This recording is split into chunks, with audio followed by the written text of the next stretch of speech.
Привет, меня зовут Саша Акимов, и сегодня я расскажу вам про автофокусный фикс-объектив для камер с форматом матрицы APS-C TT Artisan 27 мм f2.8. Когда он сначала появился под байонет Fujifilm XF, мне, в общем-то, стало любопытно. Тут действительно и фокусное расстояние интересное, это 40 мм в эквиваленте, и, судя по описанию, да, технических характеристик и небольшому количеству обзоров, которые я увидел, он и легкий, и компактный, и светосила, в общем-то, неплохая в 2.8.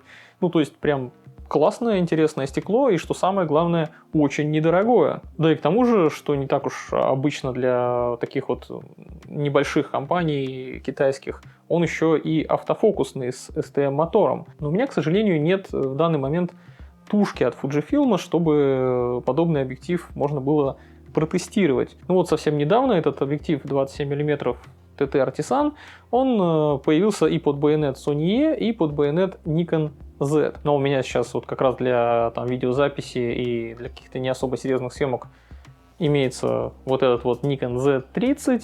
Ну и тут как бы сам Бог велел взять этот объектив и протестировать. Я уже действительно соблазненный невысокой ценой его, хотел пойти и, собственно, сам его прикупить себе. И напомню, что на канале вообще-то всю технику я приобретаю сам за свои деньги, для того, чтобы, да, вам дать какой-то непредвзятый обзор. Ну или предвзятый, но, по крайней мере, от покупателя техники, да, или хотя бы от человека, который не зависит от компании, магазина или еще чего-то. То есть это очень важно. И если вам нравится то, что я делаю, можете подписаться на мой Boosty. Ну и, конечно, я также благодарен большому количеству подписчиков, потому что многие подписчики с самых разных краев нашей необъятной родины засылают мне разную технику на обзоры. Опять же, если вам интересно услышать мое мнение про какие-либо объективы, камеры и так далее, вы можете мне их смело предоставить. Ну а также сейчас у меня конкретно вот проходит сбор средств на приобретение DJI Osmo Pocket 3. Если интересно, можете также в этом поучаствовать. Ссылочки все самые важные, которые есть, в описании. Ну и там же ссылки на мои всякие контакты и на телеграм-канал. Ну да вернемся к нашему сегодняшнему герою. TT Artisan 27 мм f2.8. Этот объектив мне предоставил сам производитель, то есть они мне его из Китая прислали для того, чтобы я сделал в него обзор.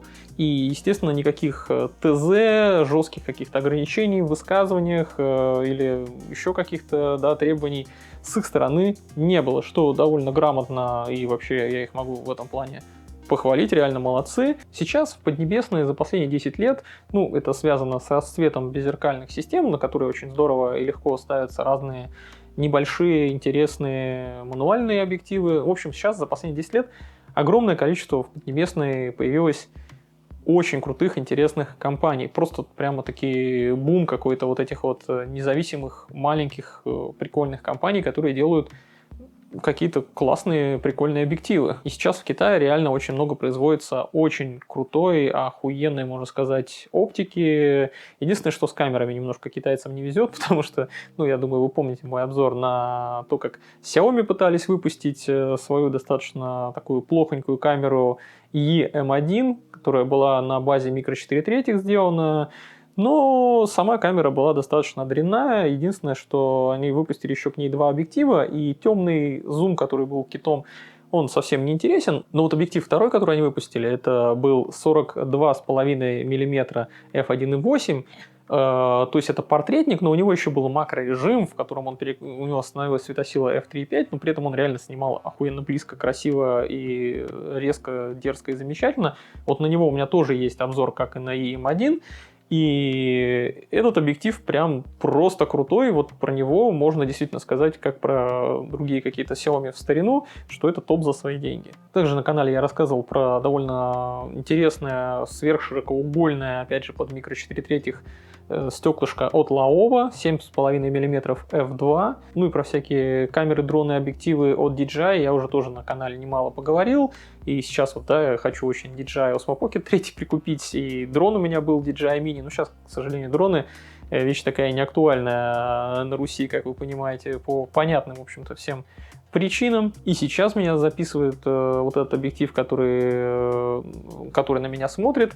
Это Viltrox 56 мм f1.4. На него тоже, естественно, будет обзор на канале. Ну, чуть попозже, я пока еще недостаточно материала собрал. Ну, там уже кое-какие выводы можно сделать. В общем-то, далеко не ужасный объектив, тоже неплохой. И на Viltrox 75 мм f1.2 у меня, кстати, будет обзор. Вот это прямо классное стекло, это настоящий шедевр. Единственное, наверное, с китайской оптикой у меня был такой прям плохой опыт. Это был 35 мм f1.2 для Fujifilm от 7 Partisan. А вот компания, про которую мы сегодня будем разговаривать, TT Artisan, она достаточно молоденькая, в общем-то, компания. Образовалась она всего лишь в 2019 году в Шэньчжэне. И зашли они конкретно так с козырей, и почему-то внезапно сразу же сделали несколько интересных стекол под байонет Leica M. Ну, мануальных, понятное дело. Ну, а дальше они принялись клепать просто какие-то довольно тоже неплохие объективы под зеркальные системы, тут же и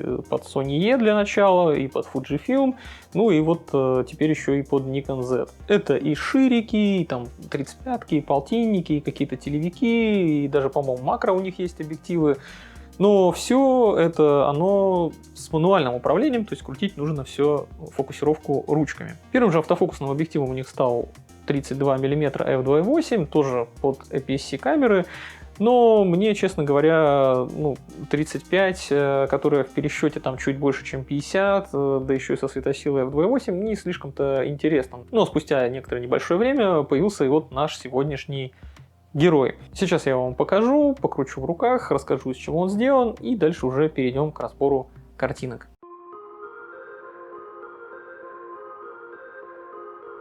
Объективчик офигенно легкий и реально маленький. Можно сказать, что почти что блинчик в таком вот форм-факторе, такой с натяжкой скорее, оладушек даже, наверное. Хотя всем органам управления самым важным здесь место нашлось.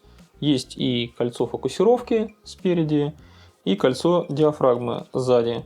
Кнопок или рычагов каких-то на корпусе здесь нет. Крышечка, как вы видите, здесь имеет разъем USB Type-C для сопряжения с компьютером и установки прошивок.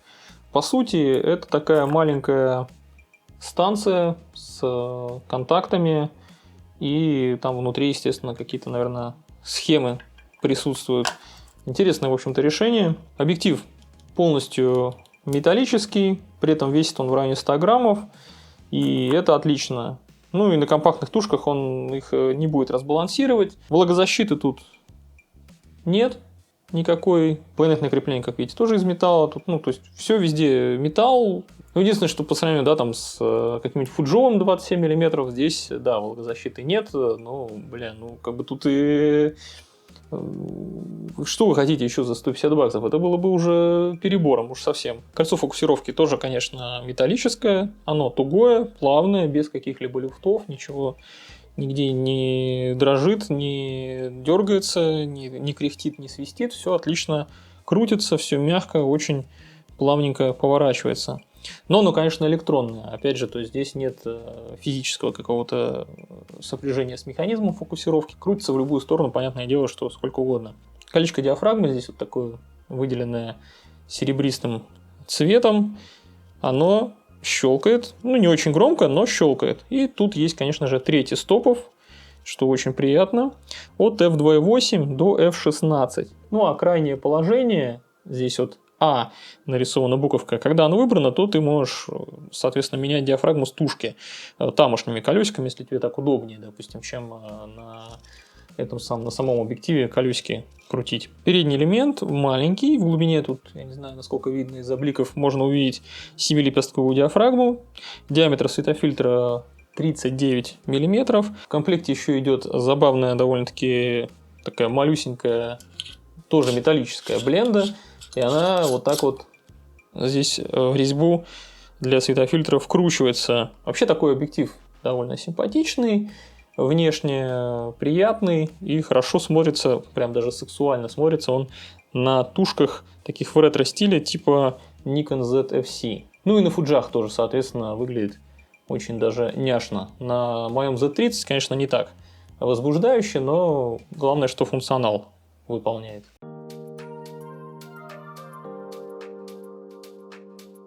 Прежде чем перейдем к картинкам, хочу напомнить вам, что я создал свой телеграм-канал, там много актуальной инфы, там много обсуждений. Также я выкладываю туда картинки из обзоров, документами, которые можно нормально так полноценно поразглядывать, ну, приблизить, увеличить, посмотреть, что я там сделал. Конечно же, картинки, только не равы я туда кидаю, я готовые картинки, которые уже обработал на свой вкус, туда выкладываю. Вот. Ну и также я выкладываю туда с разных актуальных своих съемок какие-то фотографии, которые, может быть, никогда на ютубе и не появятся, особенно нюцы, к примеру, потому что, ну, как бы, YouTube такое не приветствует.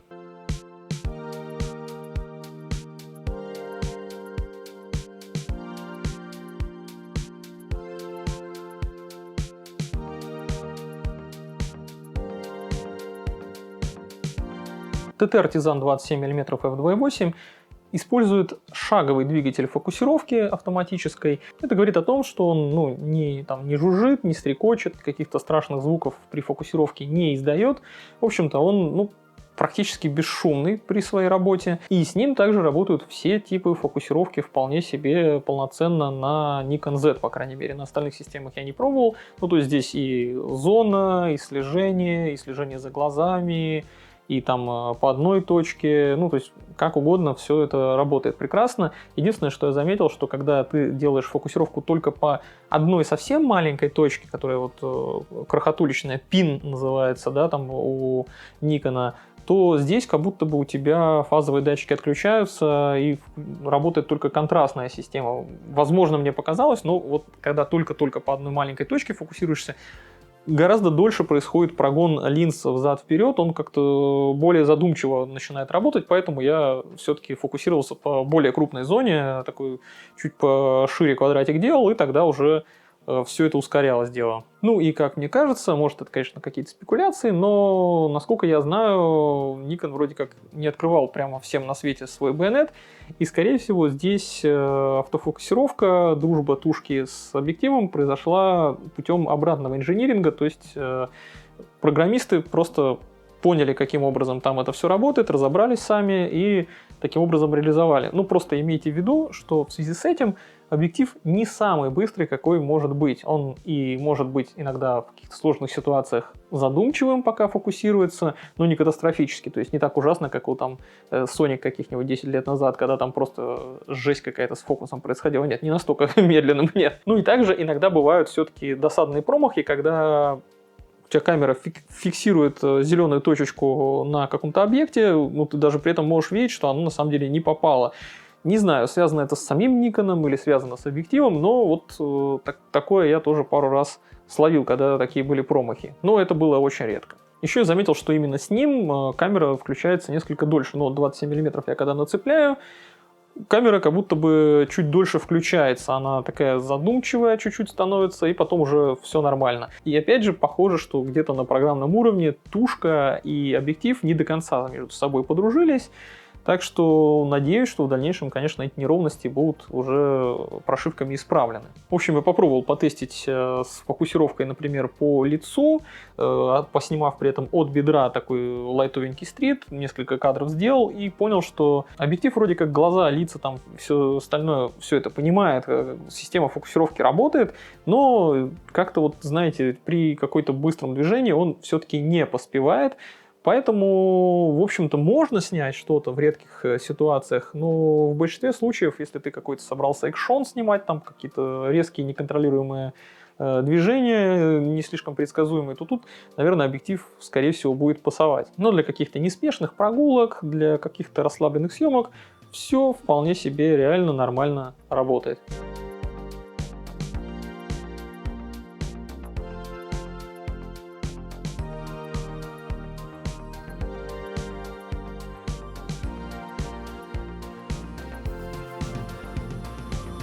Каких-то невероятных хроматических аберраций я у него не обнаружил, хотя за эту цену можно было бы, наверное, ожидать их увидеть, но нет, с этим все в полнейшем порядке, хромоты какой-то супер невероятной нету, так чуть-чуть где-то там бывает проскочит, но ничего страшного нет.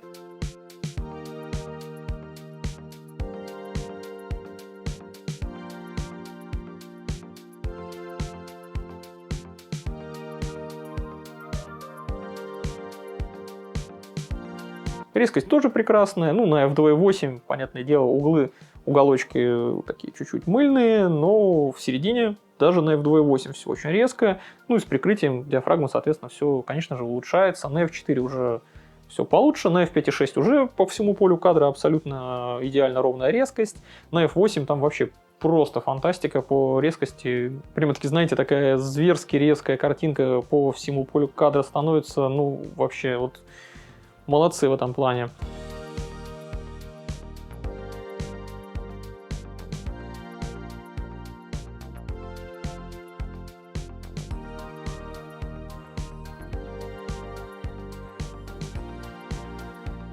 А вот виньеточка имеется на абсолютно любой диафрагме. Как бы ты ни прикрывался, у тебя она всегда остается. И в некоторых ситуациях, конечно, виньетка может быть и уместна, но в большинстве случаев все-таки, да, виньетка такой довольно убогенький говноприем для даунов, поэтому имейте в виду, что если вы снимаете на f2.8, на f4, на f5.6, даже на f8 у вас все равно будет немножечко винетить. Ну, я думаю, что, в принципе, вы не хуже меня можете в редакторе на глаз ползуночек исправления виньетки дернуть разок. То есть это не такая уже большая проблема, ну, просто она реально есть.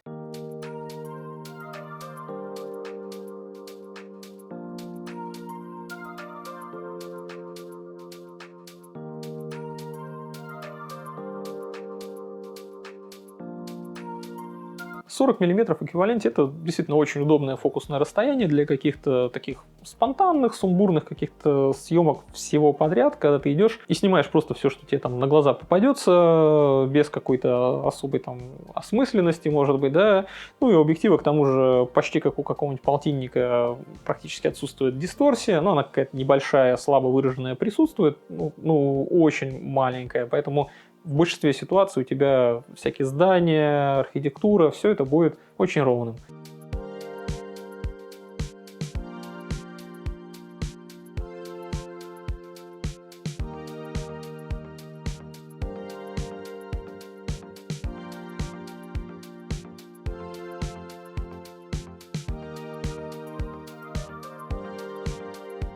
А вот с макро тут туговато, потому что тут минимальная дистанция фокусировки аж целых 35 сантиметров, что для такого фокусного расстояния, да еще и на кропах, ну прям далеко как-то, блин. У меня были несколько ситуаций, когда я прям, пытался на что-то близкое сфокусироваться, какой-нибудь там, не знаю, листочек, цветуечек, подхожу такой, ожидаю, что сейчас должен бы сфокусироваться, по идее, как и любой там другой объектив. Такой нажимаю, а у меня красненьким загорается, что, ни хера фокусироваться не могу, и приходится чуть дальше отодвигаться. Ну, не очень, конечно, удобно и не очень приятно.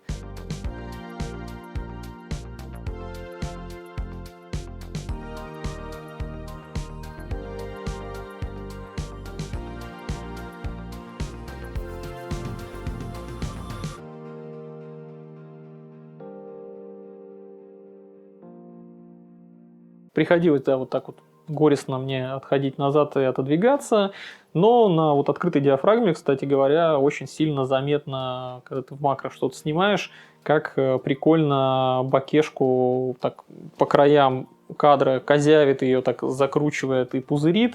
Вот сейчас, наверное, когда увидят эти картинки, должны будут всякие любители гелиусов и другого советского хлама так серьезно перевозбудиться. Еще тут существует проблема с боковыми засветками или какими-то переотражениями, от которых бленда, вот эта маленькая смешная, она, в общем-то, никак тоже не помогает. Вот я вечерочком, к примеру, снял в темноте такую сцену, где идет сверху свет от фонаря. И от фонаря пошел такой какой-то страшный засвет, какой-то блик, потерялся сильно контраст. И картинка, в общем-то, выглядит очень неопрятно и неаккуратно. Потом я решил посмотреть, как объектив поведет себя днем, поставил его буквально в контровой свет прямо вот против солнца, солнце в середине, но здесь почему-то он никакой серьезной засветки или каких-то зайцев на нем не появилось абсолютно. Хотя потом я посмотрел и сделал так, чтобы у меня солнце было с краю, вот с краю сверху, то тут опять же, какие-то полосочки, такие световые лучики полезли. То есть, имейте в виду, здесь какая-то вот такая история, то ли с просветлением какой-то прикол, то ли с переотражением где-то в объективе. Тут немножко не доработали. Подобный объектив 27 мм, что в эквиваленте 40 мм получается на кропе. Очень даже неплохой вариант для какой-то такой случайной каждодневной съемки для кропов Nikon Z. Потому что, ну, что там есть, какие там есть опции? Ну, например, родной 24 мм f1.7, который вышел недавно, но он абсолютно пластиковый, и это 35 мм, и при этом он еще и охрененно дорогой почему-то. Ну, по крайней мере, сейчас в России все, в общем-то, дорогое. Есть также родной для Nikon Z их объектив блинчик, но для полного кадра 28 мм f2.8. Но он, опять же, весь пластиковый и, опять же, очень сильно дорогой, ну, относительно нашего сегодняшнего героя. Есть, конечно, автофокусные еще и Viltrox, то есть, допустим, есть 23 мм f1.4, но это прям здоровенное стекло получается. Опять же, это 35, а не 40 мм.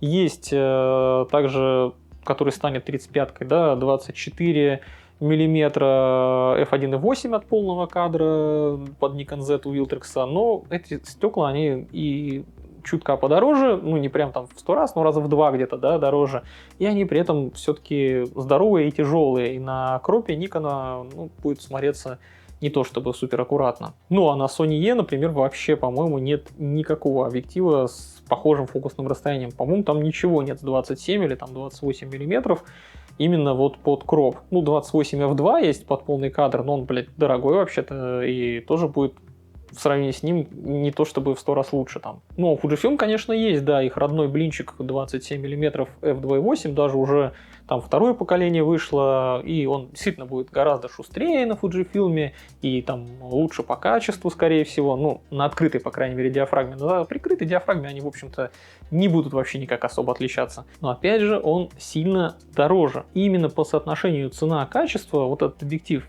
от TT Artisan 27 мм f2.8, он прям реально классный, потому что ты получаешь от него качество картинки гораздо более крутое, чем ты можешь ожидать от объектива, который стоит 150 баксов. Он действительно выдает картинку на большие деньги, но при этом все-таки очень приятен для кошелька. Он не лишен недостатков, у него есть некоторые, да, там косяки, кое-какие из них можно, в общем-то, и программно в данный момент еще поправить.